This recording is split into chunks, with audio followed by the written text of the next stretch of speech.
and welcome to the September 2023 State of the Show address and Ask Me Anything episode. I'm Bill, and thank you for clicking on this, and thank you for supporting the show during the lean months of August and September.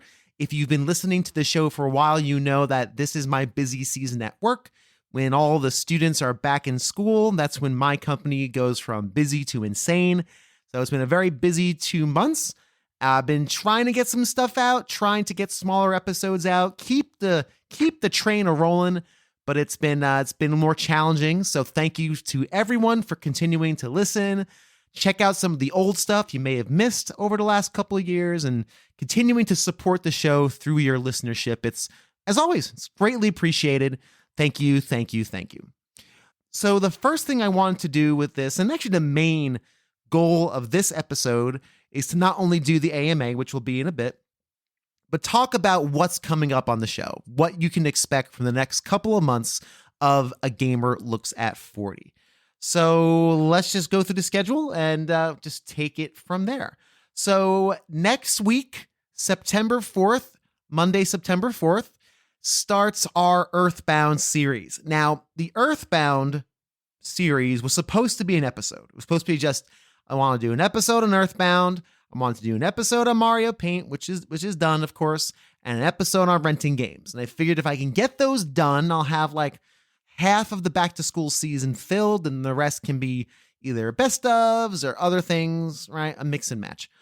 However, Earthbound very quickly turned into this huge deal.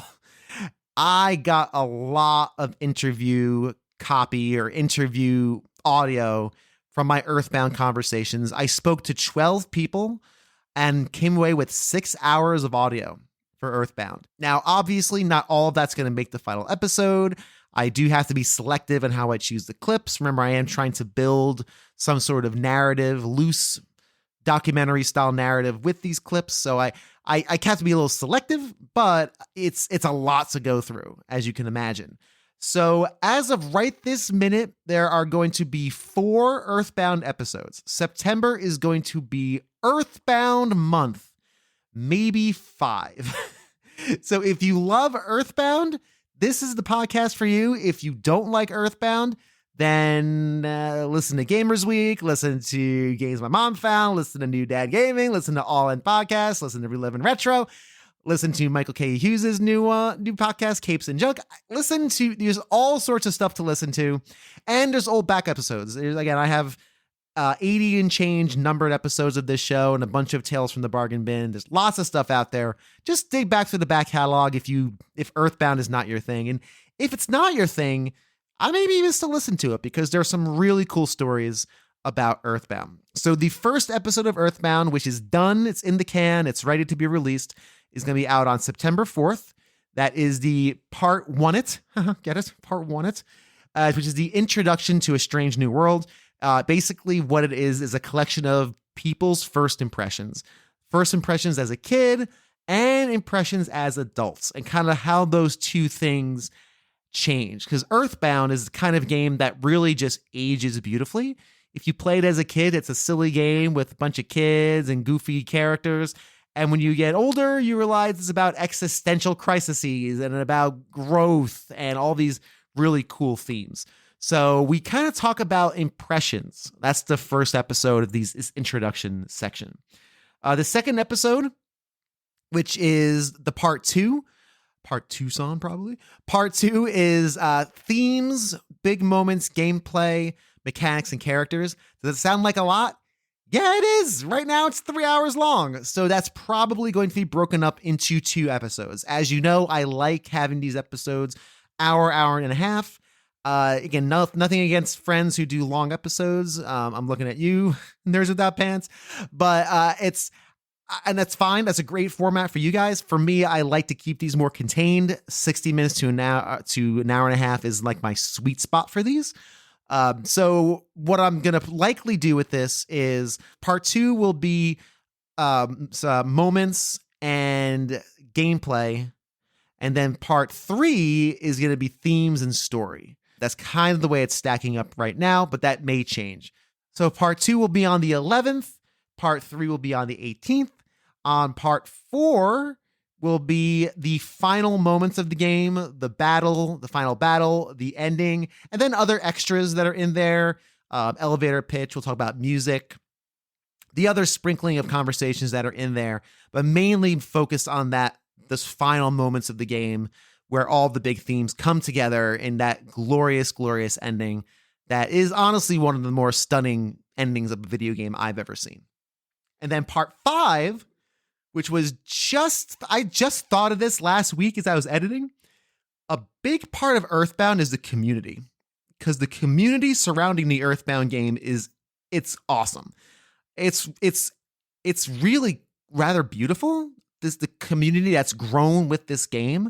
Of course, I'm referring to starman.net.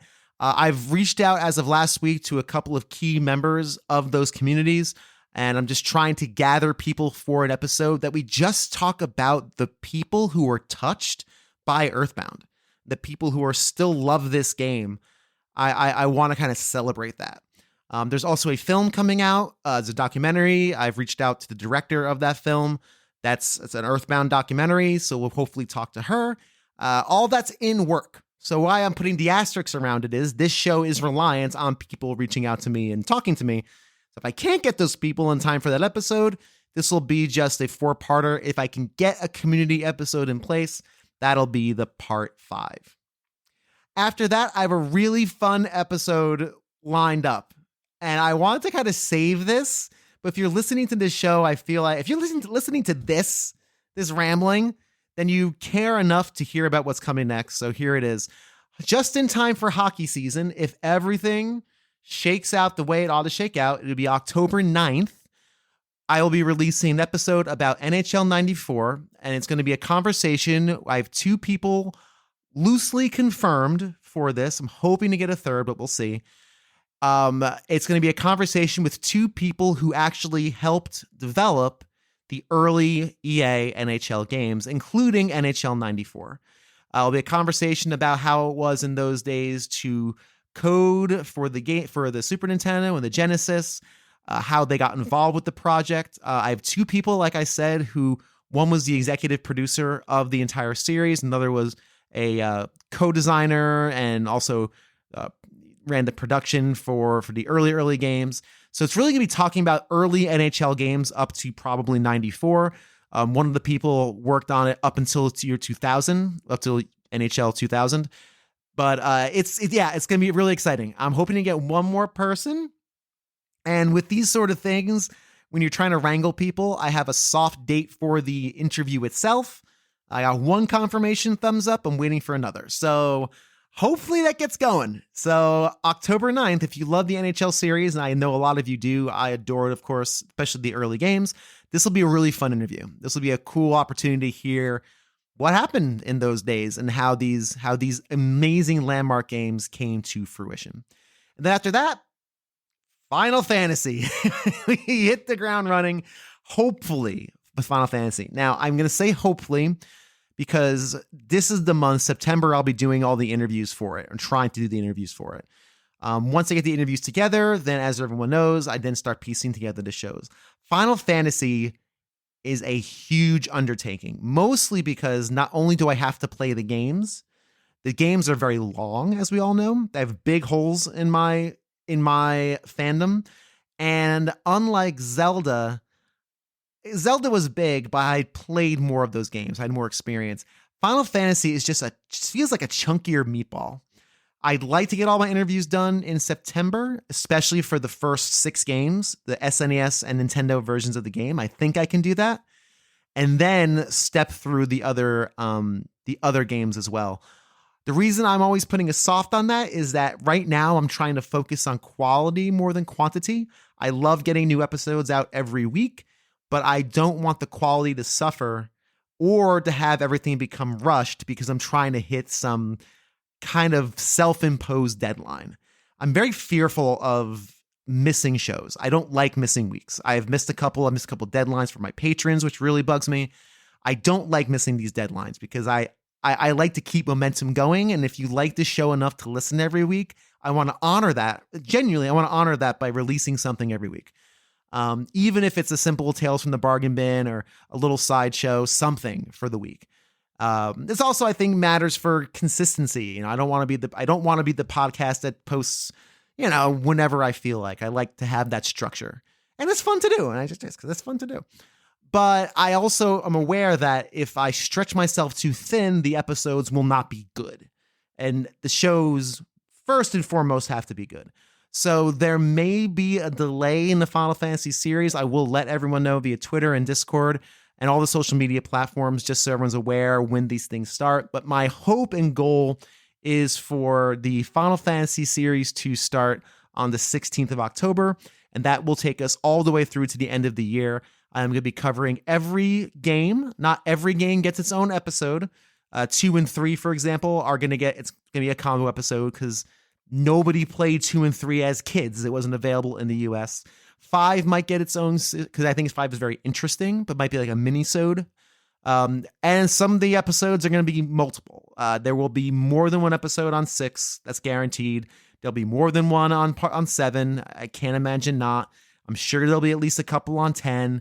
Like the big tentpole games will likely have multiple episodes of. So this is going to run us all the way through the end of the year, well into next year. So again, if you like Final Fantasy, here's the episode. Here's the podcast for you.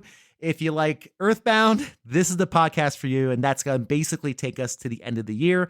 I'm not sure if I'm going to do any fancy, fun, Christmas type thing or Halloween type thing. I don't know. I may let other shows do that. I'm not saying it's a bad thing. I think it's great. I don't have any good ideas for it. If I get a good idea for a Halloween show or a Christmas show, I'll do it. If I don't, I'll just keep on going with the Final Fantasy stuff. I don't want to force that. I don't want to force something holiday related just for the sake of it. If I do like a Tales from the Bargain Bin on a Halloween game, maybe that might be fun. But I don't want to keep myself beholden to that, if that makes sense. So those are the big updates. I have a couple other updates that I'm not sure of yet. I'll do another one of these when they come up, or I'll just throw it on Twitter that I'm actually kind of looking forward to, but I don't want to say things that aren't going to happen. So that does it for the updates. Thank you so much again for checking out this piece. Coming up next is the Ask Me Anything portion of the show with a very special guest I did not know I was going to have until about an hour ago. See you on the flip side of this random video game commercial I found on YouTube. Star Wars. It's great in the arcade. Whoa! TIE fighters! Fireballs! Coming right at me! Watch the laser towers. Aim for the tops. Pick on the cannons. Use the force. It's coming too fast! It's way! It's way! My shields are gone! All right! I'm going in! Oh, some game, huh? Some game! In a galaxy of video games, there is only one. Star Wars, the arcade. All right. Well, welcome to the second half of our episode, the AMA. So thank you to everybody who not only on Discord and on Twitter submitted some questions. Look through them. There are some good ones. There's some strange ones, and I'm glad to answer all of them today. But as a special treat, because my wonderful wife, she's had a rough day. And the last hour has been extraordinarily rough, a little discouraging. So I said, James, why don't you join me for the AMA portion? That way it's not just me talking, it's us conversing. And so, Jamie, welcome. This is the only thing I can do is share this. I mean, there's nothing else. Nothing else I got. So welcome. Well, thank you. Can you explain to me what an AMA is? AMA stands for Ask Me Anything. Okay. Ask Me Anything. So the fine people in the community ask me a few questions. I'm going to have you answer those questions as well. Many of them are video game related, which means you may or may not have an answer for it, but we'll have fun regardless. Oh, I'll have an answer. It may be made up, but I'll have an answer. Listen, I'm okay with that. I'm okay with a made up answer. That's perfectly fine. So the first question we're going to have is from Mike Alberton, someone we know very well. Hi, Mike. Of Games My Mom Found. So the first question from Mr. Mike is, am I ever going to play Kingdom Hearts? Now, the answer for Mr. Mike is no. Because, do you know what Kingdom Hearts is, James? Not a clue. Okay. So Kingdom Hearts is a Final Fantasy style game with Final Fantasy characters and Disney characters. And there's like 15 of these games. This is where you need to have the video because I think my facial expression says it all, but no one can see it right now. No. My brows are furrowed. I am confused. I'm questioning. My eyes are closed. My head is tilted. What?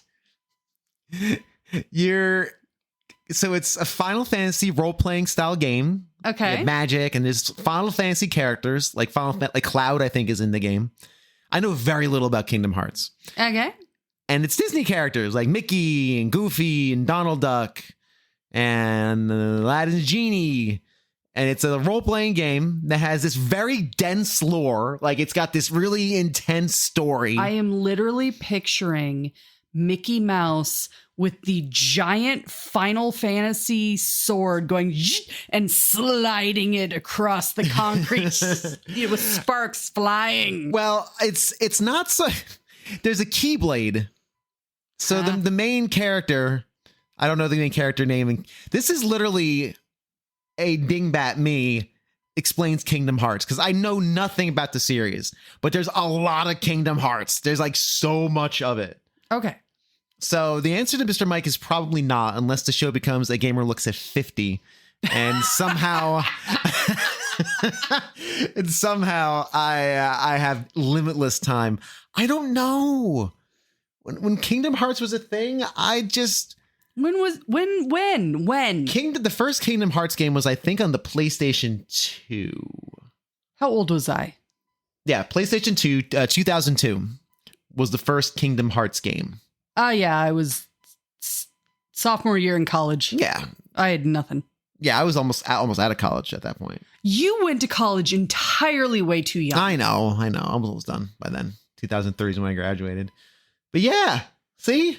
There's a picture. Oh, it's not a good picture, but it's like Mickey Mouse doing things with... Are those chickens? I don't... Look, Wikipedia is not good for screen caps, but we'll have to investigate. We'll investigate Kingdom Hearts a little bit. Gummy ship? Okay, Mike. So now... Mike? Welcome to a mini episode where you explain to me and apparently to Bill what this game is. That'd be really fun, actually. Explain Kingdom Hearts in 10 minutes or less to two people who have no clue. Explain the chicken. Explain the chicken and that the looks gummy like a ship. chicken. The gummy ship. The first thing I saw was gummy ship. Sounds delicious. Speaking of delicious, how's that for a segue? Philip from the Discord asks, what is your preferred trail mix? What else does he say? Okay. Well, this is what I just put my notes here. Well, then that doesn't help me. I know, but that was the raw question. What's your preferred trail mix? That's it. What's the preferred trail mix? None of the above. You don't like trail mix? I don't. Really? I like peanut M&Ms. That is the only thing I can conceivably think of in a trail mix is peanut M&Ms. Have you ever had a trail mix with peanut M&Ms? Probably not. I have trail mix requirements. I have none. I have requirements. This is all you. I have requirements. It has to have cashews, and it has to have some sort of chocolate. Now, I think trail mix always has those two ingredients. I don't think I've ever had a trail mix that does not. However, it usually has some sort of weird puffed rice stick or salty. A pretzel's good. Spherical thing. Yeah, those are my requirements. I don't know. I haven't had trail mix in a very long time. My one requirement also is no raisins. It cannot. No. Trail mix should not have raisins in it. Nothing should have raisins. Cranberries, like dried cranberries. You're pushing it. You're pushing I'm okay it. with that. Good with dried cranberries. Drink a dried cranberry is delicious. Dried cranberries belong in oatmeal and trail mix. No, that's fine. But not a raisin. We can agree on that. So that's the answer to that question. Must have cashews, must have a chocolate of some sort, no raisins. Everything else is superfluous. It's just got to be salty. You just need that salty, like I like a pretzel, like nice little thin pretzels. I'll go with you on if pretzels. Okay, here you go. All right.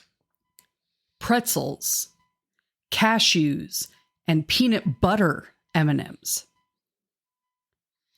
I've never seen a peanut butter M&M. Okay, don't just accept it. Okay. Shh.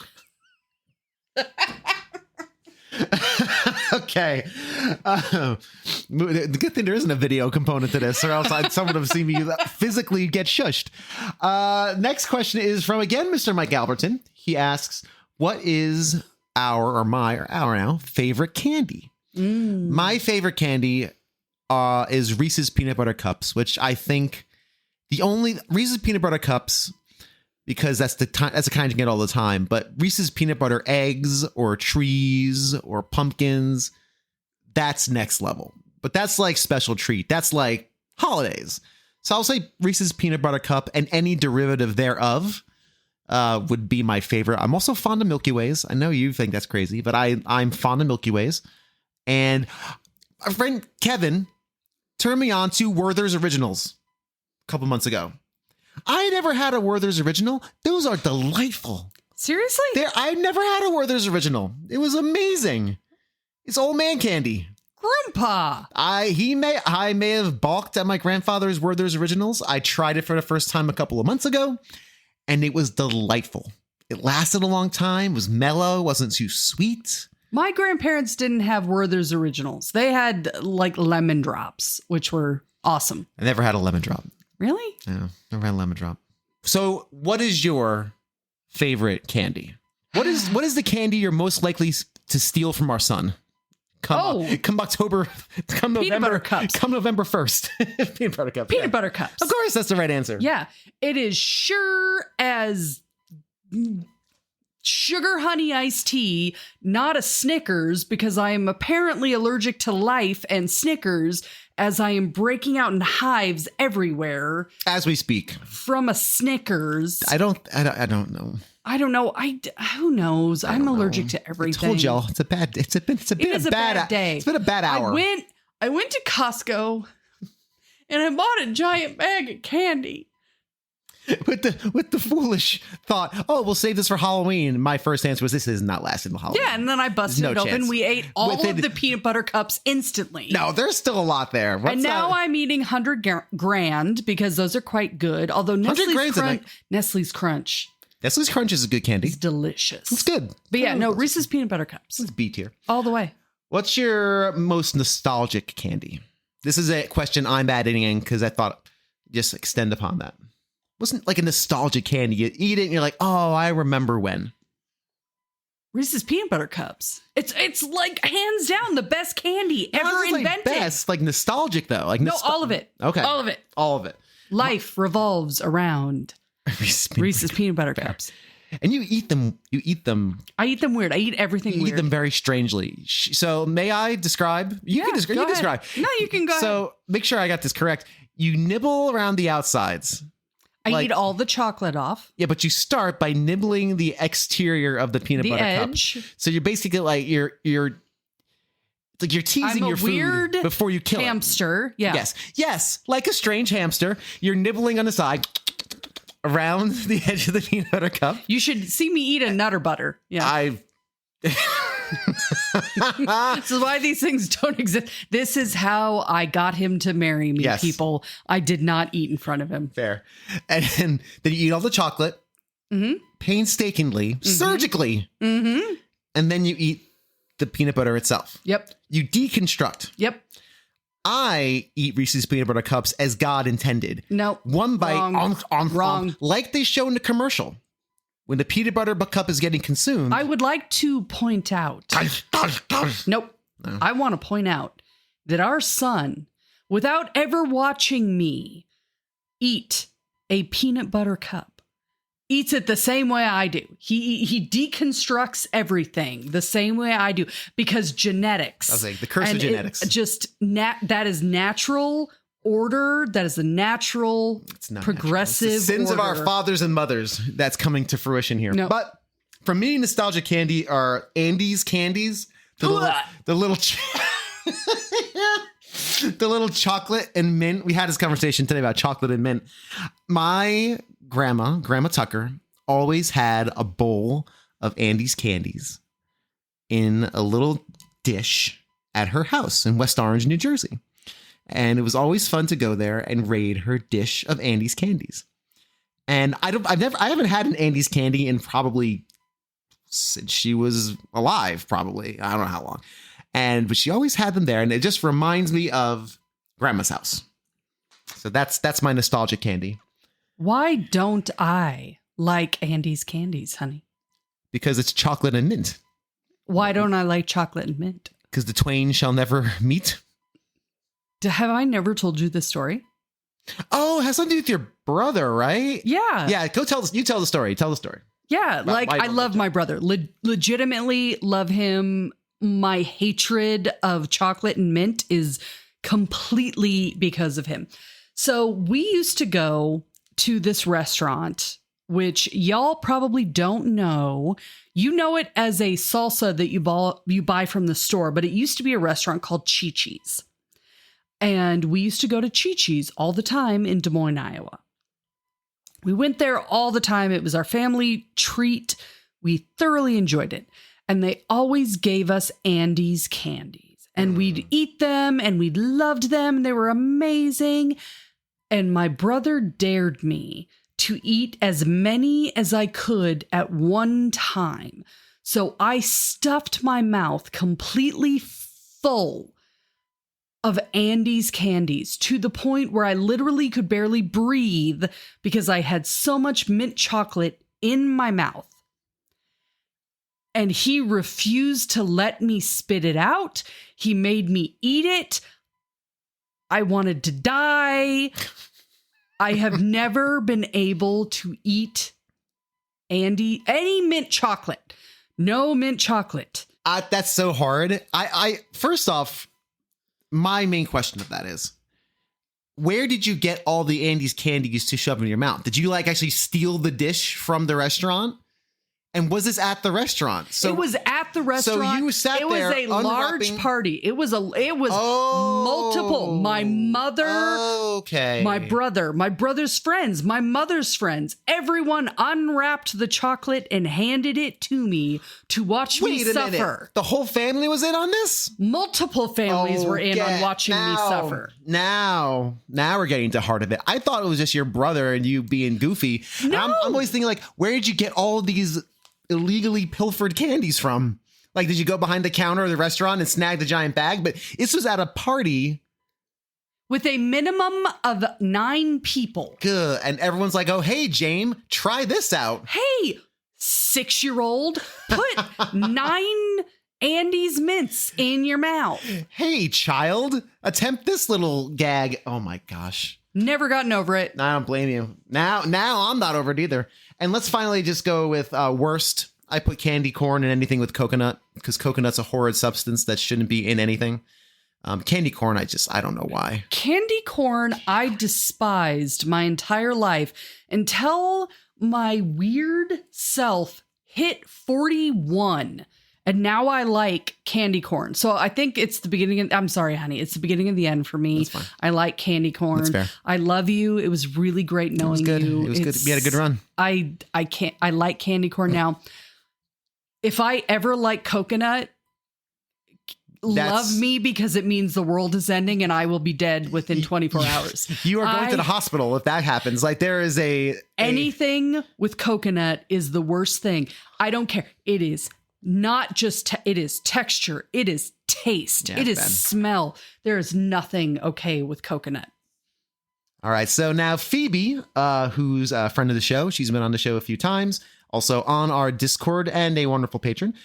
She asks, what was my favorite quarter muncher, our arcade game? I was going to say, what does that mean? It's an arcade game. So I have 2 from then and now. So back in the day, I was very into the X-Men arcade game. And if anyone from that era, it was a fighting game, like a brawling game where you play the X-Men characters. The characters were all big and the cool cabinets had 6 controls and 6 people could just crowd around a thing and each control a character. It was awesome. And the Pizza Hut in Clifton, New Jersey had a 6-person X-Men cabinet. And we would go not every week, but every other week because we were a big Book It family. And with Book It, If you remember Book It, it was a reading program where if you read a certain amount of books, you get a star on this cool little holographic badge. And once you got enough stars on your holographic badge, you went to Pizza Hut and got a free personal pan pizza, which was awesome. And I was a voracious reader at the time, so I was flush with personal pan pizzas. It was personal pan pizza day, breadsticks, and then on over to the X-Men cabinet. Even today, when I see one, if it's a good, well-working one, I'll always pop a quarter in for now. Simpsons Arcade is another one too, a similar style of game. And this is not really a quarter muncher, but air hockey I loved. Joey, Mr. Joe Coro, he's been on the show early on. He hasn't been on in a while. I'd like to have him on soon. Him and I, whenever we hung out, for years, whenever we hung out, we would go to the mall, to Willowbrook Mall, and we would play air hockey. And Joey, if you've been listening to this show for a while, you know Joey. If you don't, listen to some of the early episodes. Joey always lost. Now, I always won. I think Joey let me win a lot of times because Joey, when we were growing up, was always more popular. He was always more self-assured. He was always a confident person. If you've ever met Joey in person, you know who Joey is. And I never was. I think he would let me win just to kind of bolster my self-esteem a bit. I really do think that. That 100% sounds like something Joey would do because that man is an angel. Yeah, I really do. So air hockey is something I really love to play. Will and I, whenever we go to pinballs here in Austin, we play air hockey and I let him win every single time because I've never beaten Will because it's air hockey. Well, good, bad, or indifferent. You're a good dad. You let him win. I never let him win in anything. Yeah, I let him win on occasion. I never do. I let him win if it's going to be a teaching opportunity. Like when we play Pokemon cards, I help him win because I want him to know the right way to play. Which is kind. Which makes so when he does play with his friends, he understands to do the right thing. So when he does something dumb, I'm like, Will, you probably shouldn't do that. Because if I knock out this Pokemon, you have nobody on your bench and you're going to lose. So what do you think you should do? Oh, I should put some Pokemon out. Yes. Do you need to put another energy card on that one? He's going to die next. I'm going to take him out. Maybe put an energy card on someone on your bench. Oh, yeah, okay. So I use it as an opportunity to teach him. But in air hockey, I just lose. That's just. Well, which is kind of you. Yeah. See, I play him at chess and I crush him. Mm-hmm. I tell him how I'm crushing him. You do? This is where his Uncle Pete is an angel and his Uncle Pete plays with him and teaches him. Yes. I crush him and then tell him why he lost. That's so good. But I do tell him that I'm purposefully not letting him win so that when he beats me, and he is real close to beating me, I am not going to lie. He has almost crushed me a couple times. Yeah. When he beats me, it's because he beat me. Yeah, I actually beat him last time we played. I don't know how. I'm terrible at chess. Terrible at chess. You can get down with some Chinese checkers, but chess is not my thing. But I did beat him last time we played, and he got fake ups. He was upset, but he was really holding it back. Like, it's fine. Congratulations. Like, he was not happy that he lost to me in chess because I'm the guy he's supposed to beat me. So that was my then. And nowadays, Will and I love that dumb Jurassic Park shooting game, the one you sit in with the two hands on the bazooka and you non-lethally take out the dinosaurs, murdering dinosaurs left and right. But the game's this is a non-lethal takedown. It's you trank darts. Yeah, trank darts. That's not a trank dart. Trank darts go. No, but we like that game. It's just silly and fun. So that's probably what I would say now. But whenever I'm at an arcade, I always want to play the old games. That's what I like to do. But so, James, do you have any arcade games that you remember playing often? I do. Mm-hmm. And there is only one because it's the only one I could afford. So when I was a teenager, because I don't recall video game arcades, we went to Pizza Hut. I don't remember there being games there. I don't remember any of that. But when I was in high school, this restaurant Well, it's now a restaurant. It is on we're going to have to correct ourselves. I believe I'm saying it right. If not, we will dub it over horribly. Mm-hmm. I-35 and I believe 86th Street, West Des Moines, Iowa. Mm-hmm. There was a spot in this strip mall that became an arcade.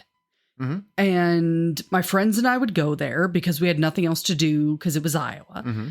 There was one video game that I could afford because I was the only one with a car that could fit everyone because I wanted a minivan because I was born a soccer mom or something. All I ever wanted was a minivan. So I could fit all of my friends in one car and we went there. And I paid for all the gas and everything. I was broke. Yes. I could play one video game and it was 5 cents a game. You've mentioned this magical 5-cent arcade. It was 5 cents. Shenanigans. I don't believe such a thing exists. And it was a zombie medical lab.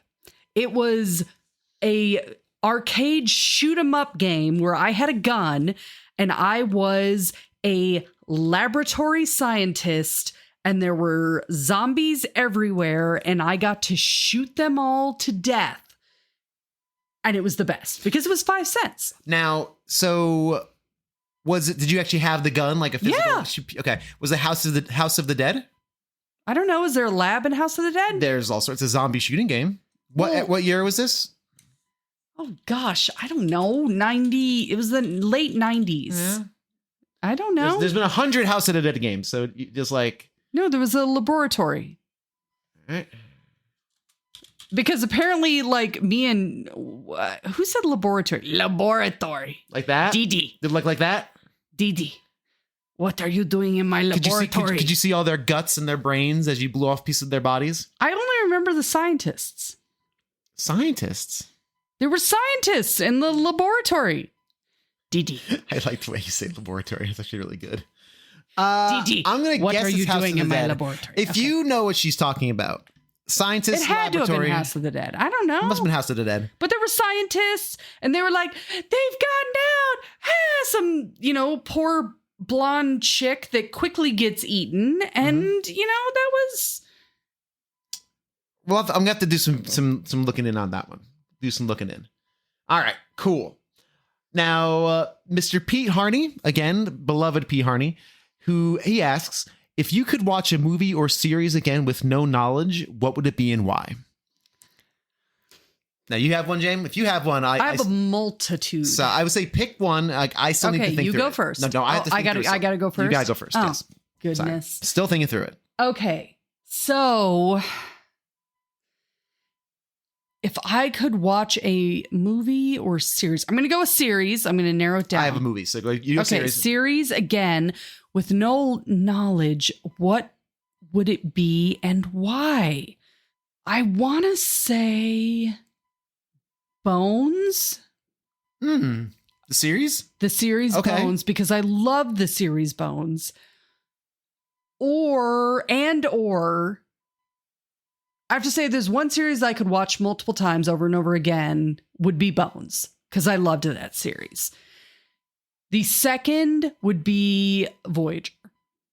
Interesting, because we're currently going through Voyager slowly but surely now. Why Voyager? Because Voyager is a very good Star Trek experience of there's just exploration. They managed to have this whole new experience of discovering strange new worlds and new civilizations, where everything after that was, I mean, they were great shows, but you had Enterprise, which was before Discovery. And Enterprise before Discovery was just you rediscovering, Klingons, which you'd seen Klingons before. Right. But then you went to Discovery and they had Klingons, but they were like weird Klingons. It was a whole new view of Klingons. But that was the last, Star Trek that really had you experiencing brand new civilizations.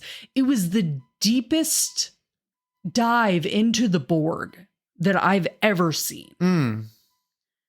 Okay. Right. Okay. Seven of Nine shows up, but is that, so I don't remember Voyager very well. Well, you didn't watch it. You're gonna watch it with me. I'm gonna watch it with you. I remember I didn't watch any Voyager. I remember watching a little bit of Deep Space Nine. I was a big TNG fan, but I kind of fell off. And then Seven of Nine showed up, and all the guys in high school, or actually middle school, I guess at that point, she became the talk of the lunchroom. No, it had to have been high school because I was in 8th grade. I was in 8th grade. I distinctly remember being in 8th grade. I was in college when that show ended. Yeah. When it ended, it was 7 seasons long. Well, I was not. Season No. He's looking this up now. 4 Voyager, because that's when Seven of Nine shows up. So that's only, I did not go from middle school to college in 2 years. Season 4 commenced airing on UPN. Oh, 97. So it was high school. Okay. 97. That was your freshman year of college. Yeah, it was high school. No, 97 was my senior year. So, because I graduated in 98. So it was high school. I apologize. I had something else in my head. Anyway, I do remember distinctly. And how come maybe it was high school. Okay. Anyway, I have a distinct memory of Seven of Nine being the talk of the lunchroom. I'm sure she was. Yes. Not because of the science fiction. So that's when I started paying attention. And yeah. So, okay. Well, that's cool. Mine is, I just thought about, we were talking about it. It was a subject we just spoke about, Jurassic Park. I would love to see Jurassic Park again with no knowledge of Jurassic Park. I told my Jurassic Park story on this show before. Actually, I don't know if I told it on this show. I told it on Mike Albertson's show. So if you want to hear my introduction to Jurassic Park, listen to Games My Mom Found, their episode of Jurassic Park. I tell my Jurassic Park story. I will let it sit there. Give that man a click. All right. If you want to hear my Jurassic Park story, check out his episode on Jurassic Park. You should always check out his episodes because they're amazing. Yes, they really are. Yes. Did I ever tell you my episode or my introduction? Not my episode. I have no episodes. You've told me, but you haven't told them. Okay. So if you want to share your story, by all means, go for it. So my experience with Jurassic Park was perfect cinema. I went with my mom and my brother. We went into the movie theater. We sit down. We're watching it. We've got our movie popcorn completely drenched in delicious butter, and it's so good. And I miss popcorn so much. And we got to the point where, she's looking at the female doctor whose name escapes me, give me a break, is looking at the leaf, and like they grab her head and turn it around and they see the dinosaur and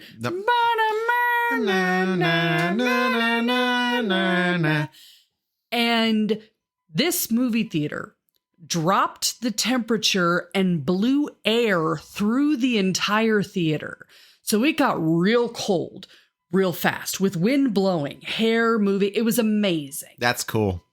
That's some 4D type stuff. It was there. phenomenal. That's legit. That is actually really cool. Yeah, I remember that story. That's a really, that's amazing. All right. Next up from the Discord. Oops, I just opened the wrong program. Sorry about that. SNES's Life from the Discord asks, ever play a Virtual Boy? What are your thoughts? Now, this one's for me. A Virtual Boy. I have no idea what that is. Okay. So a Virtual Boy was made in, say 97. I forget what it was. It was Nintendo, the Game Boy, right? The portable Game Boy. The Virtual Boy was supposed to be a portable virtual reality device. Aren't all Game Boys portable? You would think. I'm wrong. This thing was supposed to be portable, but it had a stand. Let me show you a picture of the Virtual Boy here, James, just give you some context. Everyone listening here knows what a Virtual Boy is, but I will put this up for you here. Stalling for time. Virtual Boy console. Look at that. Look at that device. Oh, that weird eye thing. Yes. We saw that at the not the natural. Oh, for the love of Pete. The National Video Game Museum, Yeah. yes. Oh, man. the Virtual Okay, Boy. if none of you Yes. have ever been Yes. to Texas, go to Texas, go to Dallas, drive a little bit further north to Frisco, and go to the National Video Game Museum. It is a blast. Yeah, it's really it is great. so much fun. It's really cool. So the Virtual Boy, I never owned a Virtual Boy, but one day I get a call from Joey. Bill, I got a new video game system. I got a Virtual Boy. And my answer was, oh, that's cool. I heard about this thing. I saw it in Nintendo Power. So I drive over to Joey's, or my mom takes me. I forget what era this was. And I have my face, and he's like, oh, check it out. He hands me the Virtual Boy. I put it, my eyes in there, and everything in the Virtual Boy, James, is 3D. But it's all red and black, as you can see from these screenshots. Now, the depth you can't really tell, but it's virtual. It's like a 3D image. My brain hurt so hard after 10 minutes of use. I pull my eyes away and like, Joey, how do you play this thing? Oh, it's great. I play Mario Tennis and this thing. He was so excited about his Virtual Boy. Joey, to this day, defends the Virtual Boy. Defends it. He defends the Virtual Boy's honor. Joey doesn't need glasses. This is true. He doesn't need glasses. I walked away He has from perfect that eyesight. You with- have glasses. with a terrible headache after literally 10 minutes. And I didn't have the heart to say I didn't like it. I remember thinking, oh, this is kind of cool, with my frontal lobe throbbing. So much pain. I just remember how painful it was to stick my You're head in gonna that have thing. to cut this. Did you admit this to him before? Oh, Joey knows my opinions on the Virtual Boy at okay, this then point. never mind. No, he's fine. But Joey will defend it. He Well, it defends doesn't hurt his head. No. The Virtual Boy was one of Nintendo's biggest failures. They only made like 20 games for it. It was discontinued after like 9 months. Aww. Like, it didn't sell. No one bought it. It was probably expensive. It was expensive. It was one in that weird era of video game systems. So let's, speaking of things people like that most don't, $2 Hero, our good friend Sept from the All In podcast, one of the nicest people you'll ever meet. I'll just read his post from the Discord. I'm going to come out and say it. I like Superman 64. Now, just so you know, James, Superman 64 is a reviled video game. Okay, Known as some of the worst. it's not a movie. All right. Now, it is actually, I've played it for another podcast, and I dislike it very much. Yes, it's the game that many consider to be one of the worst of all time, and I can't really make an argument against that. But when I was a kid, it let me fly around as Superman. Simple as that. More than good enough for me. Is there a game you know is objectively terrible, but you can't help but love it anyways? Aww. Mm-hmm. I had to. I mean, I have nothing. I played Super Mario World. I mean, that's that's going great. to argue with me that that's the best game ever. I really thought a lot about this. But no, I love that. He just got to be Superman. Yeah. Like, that is the point of He any just- video game. He just flew around as Superman. And in the first level of the game, you just fly around as Superman. Now, the game is trying to teach you how to play. So you have to fly through these rings, and you have very little time to do so. And you got to be perfect before you move on. So the game's like, you better figure out this perfectly before you can move on. And the game, a lot of it's just terrible. But Seth, I totally dig what he's saying here. He got to fly around as Superman. So he probably ignored the timer and just flew around the city as Superman. Ba-ba-da-da. Yeah, I think that's so sweet. And that's so Seth. I love it. So for me, objectively terrible, but I love it anyway. It's hard to say because my answer for this one is NES Black Box Baseball. That is an objectively terrible game. So when the NES first came out, Jamie, because Jamie's looking at me like I'm insane. When Nintendo, Why would you play a sport on a video game console? let me explain. All right. Well, first off, I like playing video game sports because you don't have to move. You can make the little characters do the things that you are not physically able to. That's why it's fun. So when I got my Nintendo, I've told this story on the show a bunch of times, but I'll say it again. When I got my first Nintendo, I did not get Mario Brothers and Duck Hunt. I did not get that version. Mom and Dad clearly they couldn't get that or it was too expensive. I got what was called, I think it was called a control set, because there's different combinations of NESs. And it didn't come with a game. It came with 2 controllers and a subscription to the NES fan club, which became Nintendo Power. The NES newsletter became Nintendo Power. Anyway, but I did have a game. So they got me 2 games. They got me Rad Racer, which is a racing game, and Baseball. Now, the original NES games were just in black boxes with, as I said, baseball with like a little character on the front. But it was just like this basic box art before they got fancy with the box arts. So that's why I call it Black Box Baseball. Black Box Baseball, you can play as 6 teams. You can either play as Y, C, A. There was a K in there. There were letters. They were not real teams, but meant to be like Yankees, Athletics, Cubs, and they had the same players and had like the colors. You could pitch and you could hit, but you could not control the fielders. The fielders all did their own thing. So once a fielder got to the ball, you would then be able to control where you wanted to throw the ball to. But the AI was so terrible that these little dribblers would like go up the field and they would just miss it. It would go through them.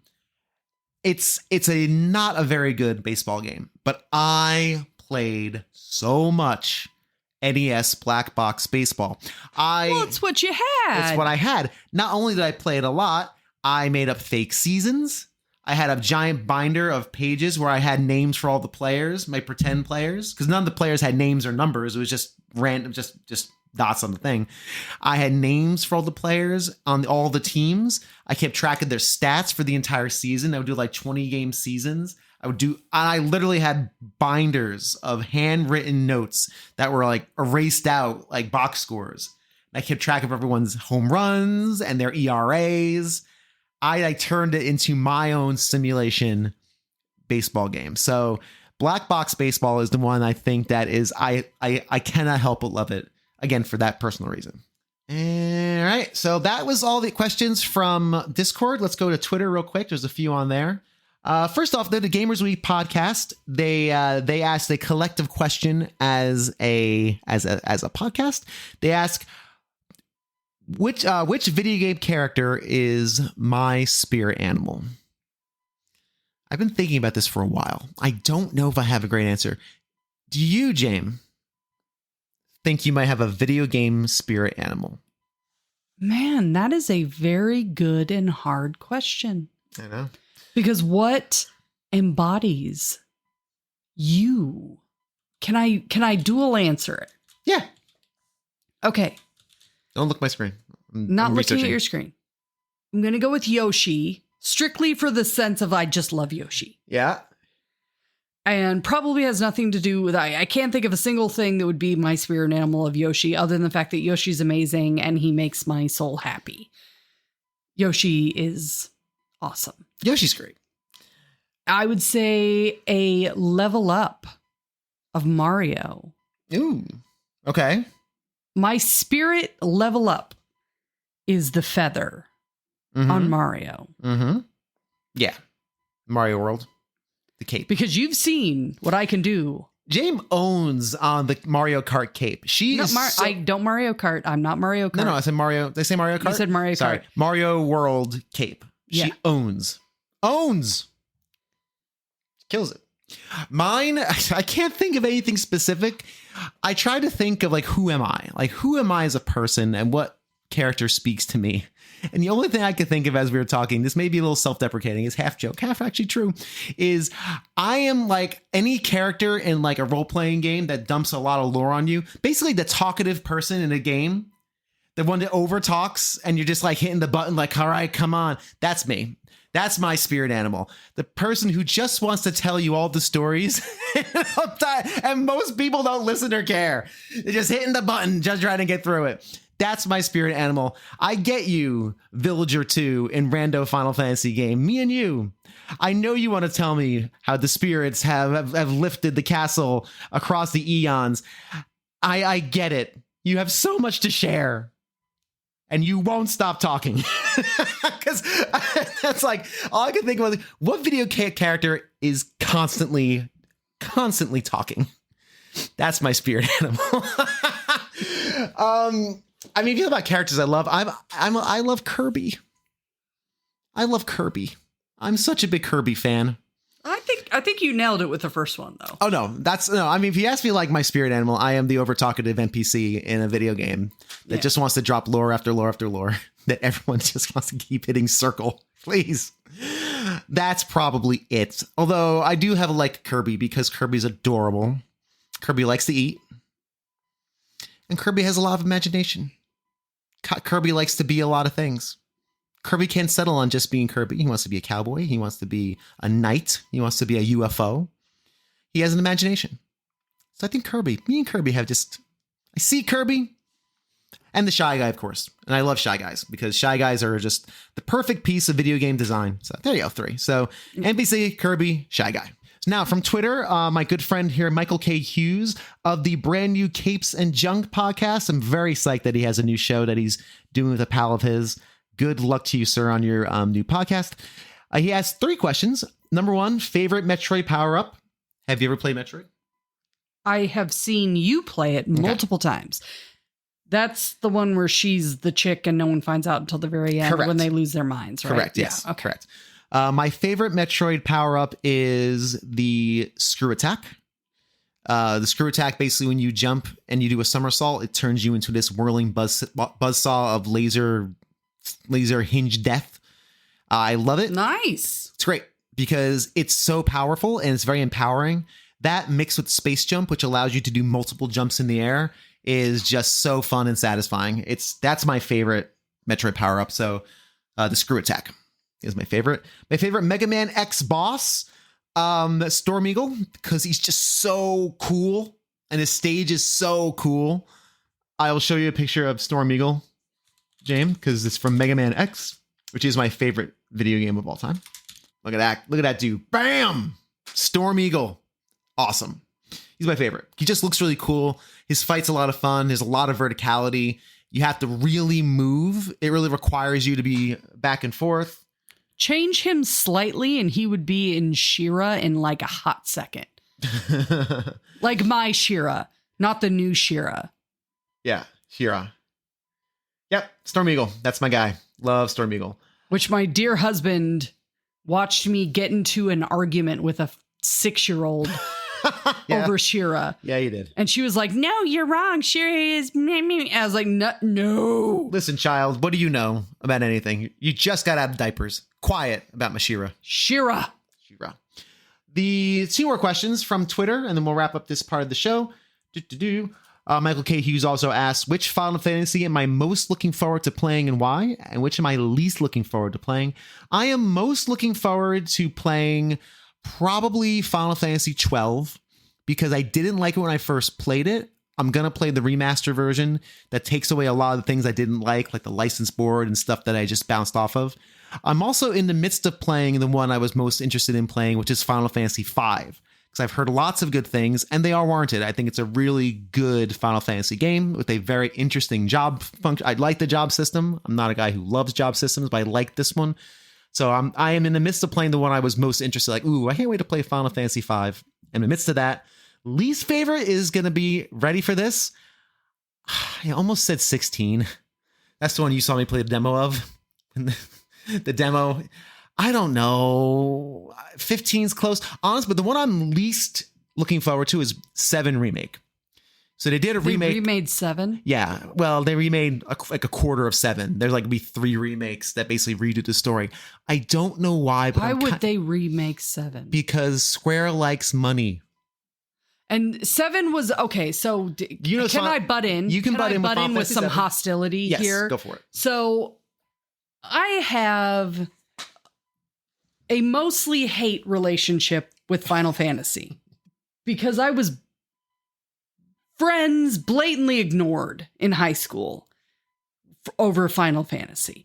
The only thing that I found remotely enjoyable about this game as someone, yes, I understand, I didn't play it, so I have no reason to talk. But the only thing I found remotely enjoyable was in Final Fantasy when you had the arcade with the skiing section. Yeah, the Golden Saucer in Final Fantasy VII, yes. I'm excited for that to watch you play that because I may steal your controller and try and play that. But they should never remake that video game. It needs to just walk quietly into the sunset. We'll replay Final Fantasy VI. It's really good. But Final Fantasy VII Remake, I don't know why I'm dreading it. I don't know why. Because I like Final Fantasy VII. I didn't play it of its time. I played it, I don't know, maybe like 10 years ago at this point. As like an adult. I never played it as a kid. I didn't have a PlayStation. But I don't know why. I'm just kind of dreading it. I'm like, oh no. I don't want to do this again. It's different. I don't know. I'm just dreading it for no reason. But James, Final Fantasy does have the Moogle. Look at this little guy here. Look at him. It has a chocobo. Chocobos? He's not. Well, yeah. I love chocobos. See? Well, there you go. Final Fantasy has chocobos, and they have Moogles. Oh, look at him. He's so cute. Exactly. So there you go. There's one good thing about Final Fantasy VII, and it was that stinking carnival section. Look at that. That's pretty cute. Little cat on top of a goblin monster with teeth. Yeah, very adorable. Awesome. It also didn't look like that. No, it looked like on the screen. Looked like that. It didn't even look like that. It looked fuzzy and overly pixelated. Yeah. And I basically remember Final Fantasy VII. I'm watching you play Final Fantasy 2 going, oh, you're playing 7. It's the same thing. Okay, and then finally, the last question from Baquiel, again, friend of the show. He's been on quite a bit. What is the best game I've discovered through the podcast? And is there a game that I took a second look at based on someone else's nostalgia? So the best game I've discovered through the podcast was a game I played. So the best game I've discovered through a podcast. I played Power Stone 2 for the first time thanks to the Reliving Retro show. I played a teeny bit on friends' houses, and the first time I really played it was for the show, and I loved it. I think it's fantastic. It's wild, it's weird, it's strange, and it's glorious. For this show, the best game I've discovered through this show, it's hard because a lot of the games I cover, the games I've played, Uniracers. Dan from Retrologic, on one of the Tales from the Bargain Bin episodes, we played Uniracers. I had never played it before. Amazing, fun SNES game. I really loved it. And it's one of those I'll pop on now every once in a while and play 10 minutes of Uniracers. So that's my answer for that. And is there a game that I took a second look at based on someone else's nostalgia? Probably not on the show, but a big one for me was DuckTales on the NES. I had a friend, I never owned it, who had DuckTales. And excuse me. I had a friend who had DuckTales, but he wasn't a friend, he's like an acquaintance. He actually used to bully me. But then my grandpa, took me to Taekwondo lessons because he had a free month. And I did a month of Taekwondo lessons. I got like a stripe on a white belt. And then I approached Nick. Guy's name is Nick. I know exactly his name. I'm not going to dox the guy. I approached Nick in the schoolyard because he used to pick on me. And I just did a bunch of punches and kicks. And I was like, and it scared him. And then we became pals, as guys do. So Nick had DuckTales. I used to go to his house once in a while. And he played it. I remember like, oh, what is this? It didn't make sense to me. And over the years, now DuckTales is known as an amazing game. And it's a game I tried again, a few years ago. Like, people love DuckTales. And sure enough, DuckTales is a wonderful game. It's fantastic. It's great. So DuckTales is probably one of the ones I've revisited and fell in love with because of someone else's nostalgia. Collective nostalgia of that game. So thanks, Nick. Nick D. I know the last name. DuckTales. Woo! And that does it for our Ask Me Anything. Jamie, thank you so much for joining me. See, you thought you were just going to watch Voyager tonight. I appreciate you distracting me from my hives and pre-anaphylactic death. Fair enough. Thanks. Always a pleasure.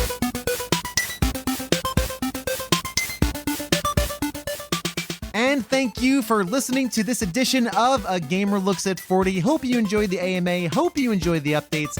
And I really hope you enjoy the upcoming shows. It is well past midnight. It is well past my bedtime, even for me. So Until next time, thank you again for listening, and please be kind to yourselves and each other.